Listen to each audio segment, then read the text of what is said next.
नमस्कार, मी ॲडव्होकेट प्रतिभा सावंत. माझे यूट्यूब चॅनलमध्ये आपलं हार्दिक स्वागत आहे. आजचं जे आपला टॉपिक आहे तो याच्यासाठी आहे की वडील मुलाला मेंटेनन्स मागू शकतात का, किंवा वडिलांना मेंटेनन्स मागता येऊ शकतो का.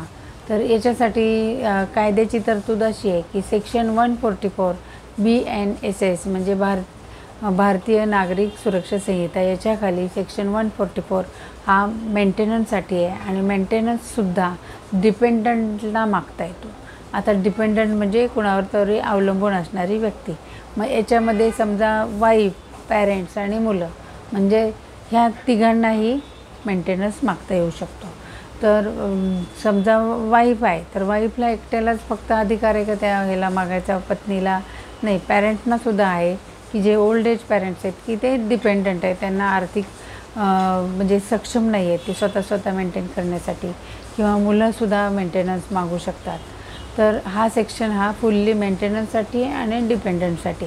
तर याच्या रिलेटेडची आपण एक केस लॉ बघणार आहे. तर ती केस लॉ आहे हरियाणा हायकोर्टाची. तर ह्या केसच्या फॅक्ट्स आधी बघूया आणि लास्टला मी याचं तुम्हाला हे सांगेन, केस लॉचे नाव सांगेन. तर याच्यात अशी केस होती की वडिलांनी ही झारखंड हायकोर्टाची केस आहे. तर वडिलांनी झारखंड फॅमिली कोर्टात अर्ज केला की मुलांनी मला मेंटेनन्स द्यावा. तर मेंटेनन्सची जी फॅमिली कोर्टाने अशी ऑर्डर केली की मुलांनी 3,000 रुपयेपर्यंतचा मेंटेनन्स वडिलांना द्यावा. परंतु मुलाला ती ऑर्डर काही पटली नाही.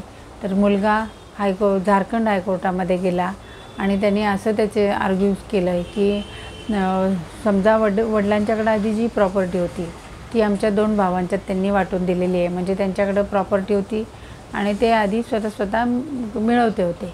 परंतु आता त्यांनी प्रॉपर्टी वाटून दिली जी होती ती त्यांच्याकडं, आणि नंतर आता त्यांच्याकडं आर्थिक सोर्स नव्हता की स्वतः मेंटेन करायचा.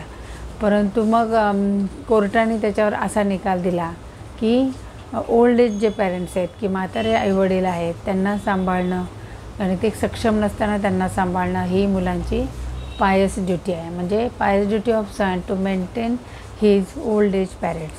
आणि त्यांनी हायकोर्टाने त्याला अशी ऑर्डर दिली की तुम्ही 3,000 रुपये ऑर्डर मेंटेनन्स म्हणून द्या.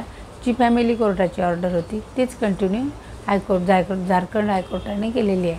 तर अशा प्रकारे हा सेक्शन 144 जो आहे तो BNSSमध्ये वाईफ, नंतर पॅरेंट्स आणि चिल्ड्रेन यांच्यासाठी हा लागू होतो.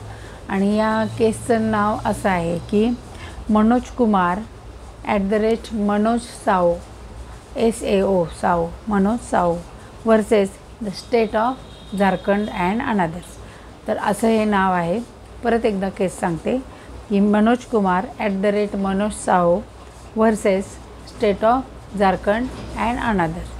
तर ही जर तुम्हाला सांगितलेले सगळ्या प्रोव्हिजन्स आवडलेले असतील तर तुम्ही याला लाईक करा, शेअर करा, सबस्क्राईब करा.